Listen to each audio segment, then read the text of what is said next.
सभी को नमस्कार।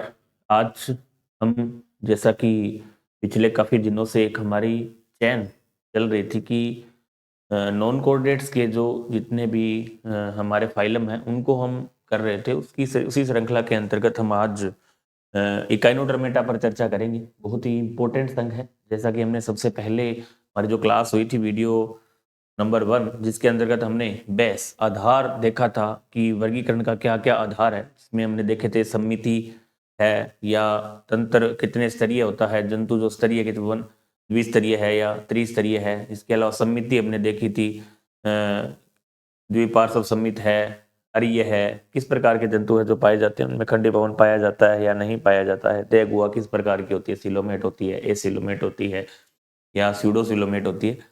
उसके बाद में हमने एक एक करके सभी संघों पर चर्चा की थी, जिसके अंतर्गत हमने सबसे पहले प्रोटोजोआ को पढ़ा था। उनकी वीडियोज आप देख सकते हैं, इनकी प्लेलिस्ट बनी हुई है बायोलॉजी की, तो वहां जाकर आप उन सभी वीडियो को देख सकते हैं।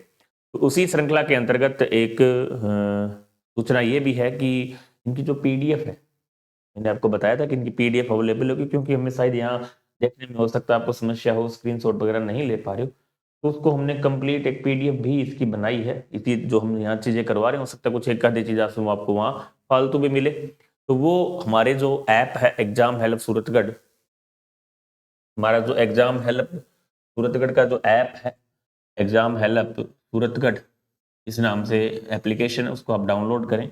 उसके अंतर्गत जो साइंस सेकंड ग्रेड की टेस्ट सीरीज 2.0 अभी स्टार्ट होने वाली है, वहाँ उन विद्यार्थियों के लिए वो पीडीएफ बिल्कुल अवेलेबल है फ्री के अंदर, जिन्होंने हमारा टेस्ट सीरीज का जो कोर्स है वो ले रखा है, तो उनके लिए पीडीएफ आप उनको डाउनलोड कर सकते हैं। इसके अलावा जो साथी जिन्होंने कोर्स नहीं ले रखा है, वो आप यहाँ से आराम से जो देख सकते हैं उतार सकते हैं। तो ये उनके लिए विशेष छूट है जिन्होंने भी हमारा 2.0 का कोर्स ले रखा है।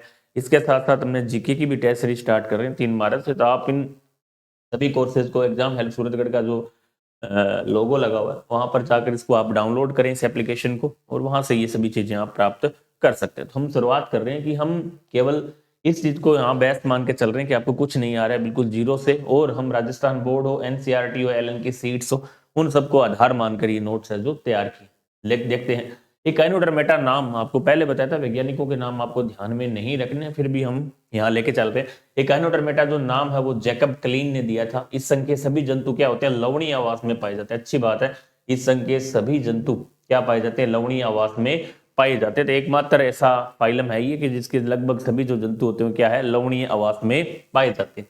इनका शरीर क्या होता है, बहुकोशिकीय और त्रिस्तरीय होता है। अब ये आपको सबको पता है कि प्लेटियलमंथीज के बाद और प्लेटियलमंथीज से लेकर उस वहां से लेकर और उसके बाद आने वाले सभी को नॉन कोऑर्डिनेट और कोऑर्डिनेट क्या होंगे, त्रिस्तरीय होंगे। ये लार्वा अवस्था में तो होते हैं द्विपार्श्व सम्मित, ये एक इनका विशेष लक्षण है कि लार्वा अवस्था में तो क्या होंगे, द्विपार्श्व सम्मित होंगे, और वयस्क अवस्था में आते आते अरीय पंचतई इनकी जो समिति है वो पाई जाती है। अरीय पंचतई समिति इनकी पाई जाएगी। शारीरिक संगठन आपको पता था कि प्लेटियलमंथीज के बाद सब में अंग निमेंटो एलमंथीज और निमेंटो एलमंथीज के बाद सब के अंदर अंग तंत्र स्तर का शारीरिक संगठन है जो पाया जाता है। इसकी शुरुआत आपको पता होगा कि हमने सबसे पहले जीव द्रव्य स्तर का जो शारीरिक संगठन है वो देखा था, जीव द्रव्य स्तर। उसके बाद हमने देखा था कोशिकीय स्तर,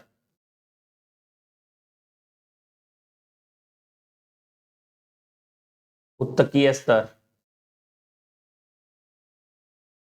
अंग स्तर, अंग तंत्र स्तर। Number 1, number 2, number 3, number 4, number 5, यहां से बाद सब में क्या था, अंगतंत्र स्तर का। ये था हमारा प्रोटोजोआ के अंदर, ये था हमारा पोरिफेरा के अंदर, ये था हमारा सिलेंट्रेटा के अंदर, ये था हमारा प्लेटीहेल्मिन्थीज के अंदर, ये था हमारा निमेटो हेल्मिन्थीज, और उसके बाद सबके अंदर इस प्रकार की जो समिति है वो पाई जाती है। आगे हम देखेंगे उत्सर्जी तंत्र बिल्कुल एब्सेंट होता है। हालांकि उत्सर्जी पदार्थ इनमें सामान्य उत्सर्जन जो होता है लेकिन सामान्य सतह से होगा, उत्सर्जी तंत्र है जो इनमें विकसित नहीं होता है, बिल्कुल अनुपस्थित होता है। गमन हेतु नाल पाद, जिनको ट्यूब फिट कहते हैं, ट्यूब फिट भी इनके अंतर्गत पाए जाते हैं। इनका एक विशेष लक्षण है देह गुहा कई नालों व पात्रों में बंट जाती है जो कि मिलकर कई तंत्रों का निर्माण करती है। विशेष प्रकार की देह गुहा जो वास्तव में कई प्रकार के नाल तंत्रों का निर्माण, कई प्रकार के तंत्रों का निर्माण करती है। जैसे इंपॉर्टेंट है जल सहवन तंत्र या एम्बुलेक्रल सिस्टम या एम्बुलेक्रल तंत्र, इंग्लिश में बोलते हैं जल सहवन तंत्र, जो भोजन ग्रहण व श्वसन से संबंधित होता है। इसके जो जल सेवन तंत्र में कुछ विशेष बॉडीज पाई जाती है, कुछ विशेष संरचनाएं पाई जाती है जिनके नाम आपको ध्यान में रखने हैं। जिसमें पहला नाम है Polian vesicles, Tiedemann body, racemose, stone canal जैसी संरचनाएं पाई जाती है। Polian vesicles, Tiedemann body, racemose, stone canal जैसी संरचनाएं पाई जाती है। तो ये आपको थोड़ा सा ध्यान में रखना है कि टिडमोन body, पैलियन vesicles, Tiedemann body, racemose और स्टोन कैनाल जैसी संरचना इनके अंतर्गत पाई जाती। त्वचा से एक और विशेष उपकरण निकलता है पेडिसिलरी नामक उपकरण। ये प्रश्न आपसे पूछा जा सकता है। जैसा कि हमने निडेरिया के अंदर नीडोब्लास्ट कोशिकाएं और पोरीफेरा के अंदर कोलर सेल या कोलर सेल का विवरण देखा था, वो सुरक्षा से दृष्टि से इंपॉर्टेंट थी। यहाँ भी सुरक्षात्मक दृष्टि से इंपॉर्टेंट संरचना है पेडिसिलरी नामक संरचना पाई जाती है। ये बंद होकर अथवा खुलकर शारीरिक सतह को स्वच्छ बनाए रखती है। शारीरिक सतह कभी खुलती है कभी बंद होती है और ये शारीरिक सतह को क्या बनाए रखती है, स्वच्छ बनाए रखती है। इस संख्य जंतुओं में पुनरुद्भवन की क्षमता बहुत ज्यादा पाई जाती है। जैसे आपने स्टारफिश का नाम सुना होगा, आगे हम क्लासिफिकेशन देखेंगे। और इनमें जो परिवर्धन है वो कैसा होता है, अप्रत्यक्ष। और लार्वा तो आपको पता है कि 5 से 6 प्रकार के लार्वा इनके अंतर्गत बनते हैं। लार्वा अवस्थाएं आपको हमने शुरू में बताया था कि आपको 7 लार्वा अवस्थाएं लेकर चलनी है। जैसे हमने पोरीफेरा में किस प्रकार का लार्वा देखा था, सिलेंट्रेटा के अंदर लार्वा था, और इसी तरह हमने निमेंटो एल्मंथीज के अंदर और प्लेटी एल्मंथीज के अंदर, एनिलिडा के अंदर, मोलस्का के अंदर लार्वा अवस्थाएं देखी थी। लार्वा अवस्था को आपको एक साथ ध्यान में रखना है। आगे हम बढ़े तो हम इसका क्लासिफिकेशन देखें,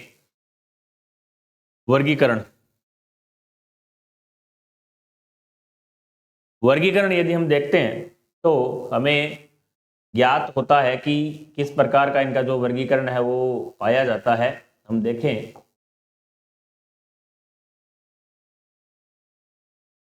वर्गीकरण में 5, जैसे हमने मोनोप्लेकोफोरा, एम्फीन्यूरा, स्केफेपोडा, गैस्ट्रोपोडा, पॉलिसीपोडा या सिफेलोपोडा, ये हमने पढ़ा था किसके अंतर्गत, मोनोप्लेकोफोरा, एम्फीन्यूरा, स्केफेपोडा, गैस्ट्रोपोडा, पॉलिसीपोडा या बाइवेलिविया और सिफेलोपोडा। 6 प्रकार का वर्गीकरण, 6 प्रकार की क्लासेज किसके अंतर्गत देखे। इससे जो पहला हमने पढ़ा था मोलस्का के अंतर्गत। इसके बाद इसी तरह इसका वर्गीकरण भी महत्वपूर्ण है, बहुत ही महत्वपूर्ण है, लार्वा अवस्था की दृष्टि से इंपॉर्टेंट है। इसके जो एग्जाम्पल है वो बहुत महत्वपूर्ण है। मैंने आपको सभी के एग्जाम्पल इंपॉर्टेंट नहीं बताए। इससे पहले हमने एग्जाम्पल इंपॉर्टेंट आपको बताए थे एसके एल्मंथीज के, एफेजमेडिया और फेजमेडिया के अंदर। एफेजमेडिया में नहीं थे, फेजमेडिया के अंदर जो एग्जाम्पल थे वो इंपॉर्टेंट थे, क्योंकि वो क्या है, कर्मी है लेकिन वास्तविक कर्मी वो नहीं। इसी तरह हमने एनिलिडा के अंदर भी कुछ एग्जाम्पल देखे थे कर्मी से रिलेटेड, वास्तविक कर्मी वो ही है, एनिलिडा के जो है वो वास्तविक कर्मी नहीं है। इसके अलावा हमने एग्जाम्पल मोलस्का में भी कुछ एग्जाम्पल इंपॉर्टेंट देखे थे, मीन वगैरह फिशेज पाई जाती है जो वास्तविक मछलियां नहीं है लेकिन उनको उसमें शामिल करते हैं। इसी तरह हमने एग्जाम्पल के लिए आपको इकाइनोडर्मेटा का बताया है, बहुत इंपॉर्टेंट, हर एक एग्जाम में यहां से प्रश्न पूछा जाता है। लार्वा अवस्था भी बहुत इंपॉर्टेंट है, तो आपको पूरा ये ध्यान रखना है। सबसे पहले तो आप इनके नाम ध्यान रखोगे, होलोथुरुडिया है, इकाइनोइडिया है, क्राइनोइडिया है, एस्टिरोइडिया है, ओफ्यूरोइडिया। होलोथुरुडिया, इकाइनोइडिया, क्राइनोइडिया, एस्टिरोइडिया और ओफ्यूरोइडिया, ये 5 प्रकार का वर्गीकरण इनका है। पहला हम देखते हैं होलोथुरुडिया। होलोथुरुडिया में श्वसन व उत्सर्जन हेतु, बहुत ही इंपॉर्टेंट बात है, श्वसन और उत्सर्जन हेतु क्या पाया जाता है, श्वसन और उत्सर्जन हेतु पाया जाता है क्या,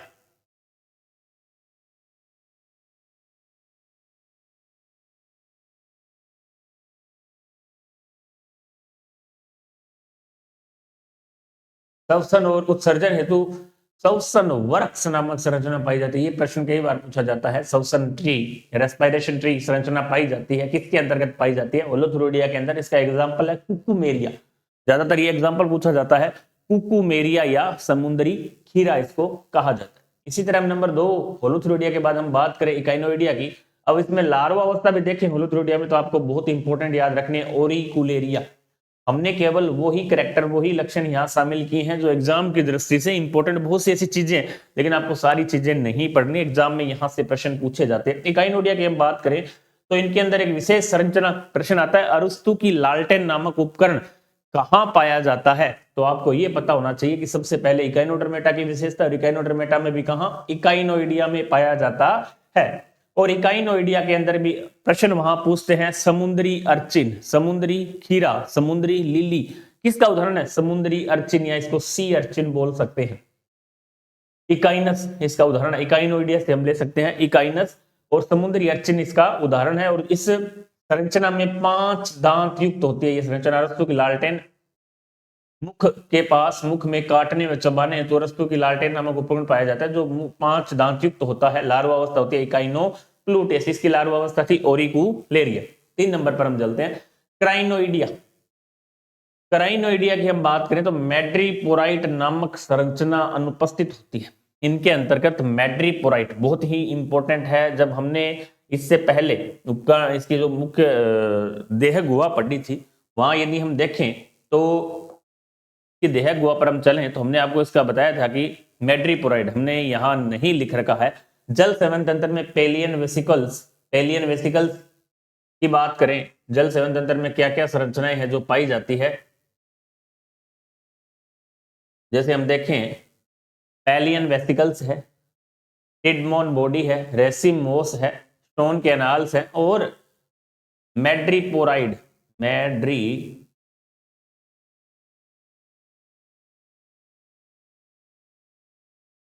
ये 5 संरचनाएं कहां पाई जाती है? देह गुहा में पाई जाती है। मैड्रीपोराइड एक तरह से छलनी के रूप में कार्य करती है, छलनी के जैसे ये छन छन के वहां से जो उनका भोज्य पदार्थ है वो इसे छन कर नीचे की तरफ जाते हैं। तो ये बहुत इंपॉर्टेंट है, ध्यान में रखना आपको। मैड्रीपोराइड नामक संरचना यहाँ अनुपस्थित होती है। क्यों? केवल एकमात्र क्लास ऐसी है जहां अनुपस्थित है, इसलिए ये अपने आप में यहाँ इंपॉर्टेंट हो जाती है। प्रश्न पूछेगा मैड्रीपोराइड किस क्लास के अंदर अनुपस्थित होती है, तो आपको रखना है क्राइनोइडिया के, होलोथ्रुडिया, इकाइनोइडिया और क्राइनोइडिया। इसका लार्वा अवस्था देखें तो डोली पोलेरिया, डोली पोलेरिया इनकी लार्वा अवस्था। उदाहरण है एंटीडोन, एंटीडोन को बोलते हैं समुद्री लिली। इसी तरह हम जाए एस्टीरोइडिया, अपने आप में सबसे इंपॉर्टेंट क्लास है इस फैमिली की, सॉरी इस वर्ग फाइलम की लार्वा अवस्था बाइपिनेरिया पाई जाती है। और एस्टीरियास, नाम एस्टीरोइडिया से है, एस्टीरियास, और एस्टीरियास का मतलब है स्टारफिश, तारा मछली। इसके अंतर्गत क्या पाई जा रही है? तारा मछली है जो पाई जा रही है। तारा मछली किसकी विशेषता है? एस्टेरियोइडिया क्लास की सदस्य है एस्टेरिया, जिसे तारा मछली कहा जाता है। लार्वा अवस्था आपको बाइपिनेरिया याद रखनी है। इसके बाद है लास्ट ओफ्यूरोइडिया, लार्वा अवस्था है ओफियोप्लूटियस, लार्वा पाया जाता है। उदाहरण है ओफियोथ्रिक्स, भंगुर तारा, इसे भंगुर तारा बोलते हैं, और ओफियोप्लूटियस लार्वा पाया जाता है। तो हम लार्वा में देखें, पहली लार्वा अवस्था थी ओरिकुलेरिया लार्वा, किसके अंदर? समुद्री खीरे के अंदर। लार्वा अवस्था है इकाइनोप्लूटियस लार्वा, किसमें? इकाइनस में। डोलीपुलेरिया लार्वा एंटीडोन के अंदर, समुद्री लिली में पोलेरिया लार्वा। एस्टीरिया तारा मछली, बाइपेनेरिया लार्वा, और ओफियोप्लूटियस लार्वा ओफियोथ्रिक्स, भंगुर तारा। ये इस प्रकार की इनका वर्गीकरण है। आपको इस तरीके से ही इसको याद रखना है कि किस प्रकार ये है, होलोथ्रुडिया है, इकाइनोइडिया है, क्राइनोइडिया है, एस्टीरोइडिया है, ओफ्यूरोइडिया है। और जो चीजें हमने आपको बताई है, इकाइनोडर्मेटा से लार्वा अवस्था और इनके जो एग्जाम्पल है वो पूछे जाने की संभावनाएं ज्यादा रहती है। तो आप इस तरीके से इसको याद कर सकते हैं। एक इसकी जो द्विपार्श्व समिति है और अरे ये पंचतयी समिति, एक विशेष चीजें हैं किसी भी संघ में नहीं पाई जा रही, ऐसी स्थितियां हैं इसके अंदर, वो विशेष संरचनाएं या विशेष ऑर्गन इनमें पाए जा रहे हैं, तो वो अपने आप में इंपॉर्टेंट है।